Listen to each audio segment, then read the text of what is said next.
தாய் தமிழ் உறவுகளுக்கு வணக்கம். குடமுழுக்கு நடத்தி 400 கோடி ரூபாயை ஆட்டைய போட்டார் என்ற தலைப்பில் இந்த காணொலியை காண்கிறோம். குடமுழுக்கு நடத்தி 400 கோடி ரூபாயை ஆட்டைய போட்டார் என்ற தலைப்பில் இந்த காணொலியை காண்கிறோம். 400 கோடி ரூபாயா? நம்ப முடியல, நம்பித்தான் ஆகணும். எங்கே? திருச்செந்தூரில். நேற்று அமைச்சர் சேகர் பாபு சொல்கிறாப்புல, திருச்செந்தூர் குடமுழுக்கு 400 கோடி ரூபாய் செலவில் நடத்தப்பட்டது. முருகன் கோயில் அறுபடை வீடுகளுக்கு குடமுழுக்கு நடத்த 860 கோடி ரூபாய் திமுக அரசு ஒதுக்கியது. அதில் 400 கோடி ரூபாய் செலவில் திருச்செந்தூர் கோயில் குடமுழுக்கு நடத்தப்பட்டதுன்றாப்புல. அட சண்டாளைங்களா, உங்களுக்கு மனசாட்சியே கிடையாதாடா? திருச்செந்தூர் கோயிலில் கும்பாபிஷேகம் நடத்துறதுக்கு 400 கோடி செலவு பண்ணிங்களா? அட நம்பவே முடியலடா. அது திருச்செந்தூர் ஊருக்கே ஒரு பட்ஜெட் போட்டுடலாமே.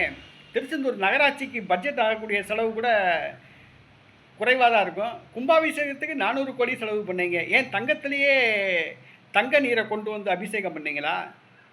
தங்கத்தில் யாகசாலை அமைச்சிங்களா? தங்க குதிரை வச்சிங்களா? தங்க தேர் புதுசாக செஞ்சீங்களா? எல்லாத்துக்கும் கறிசோறு போட்டிங்களா? இல்லை பிரியாணி போட்டிங்களா? அன்னதானம் பண்ணிங்களா? எத்தனை நாள் சாப்பாடு போட்டிங்க? ஒரு குடமுழுக்கு ஒரு 5 கோடி ரூபா, ஒரு 7 கோடி ரூபா, 8 கோடி ரூபானா நம்ப முடியும்.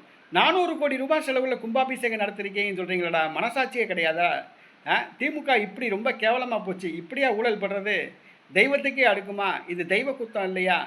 முருகன் ஓடி போயிடுவார், திருச்செந்தூர் கோயிலை விட்டே ஓடி போயிடுவார். அட சண்டாளிங்களா, என் பேரை சொல்லி 400 கோடி ரூபா கொள்ளையடிக்கிறீங்களே, நாசமாக போகன்னு சொல்லி திருச்செந்தூர் கோயிலை விட்டே முருகன் ஓடி போயிடுவாப்புல.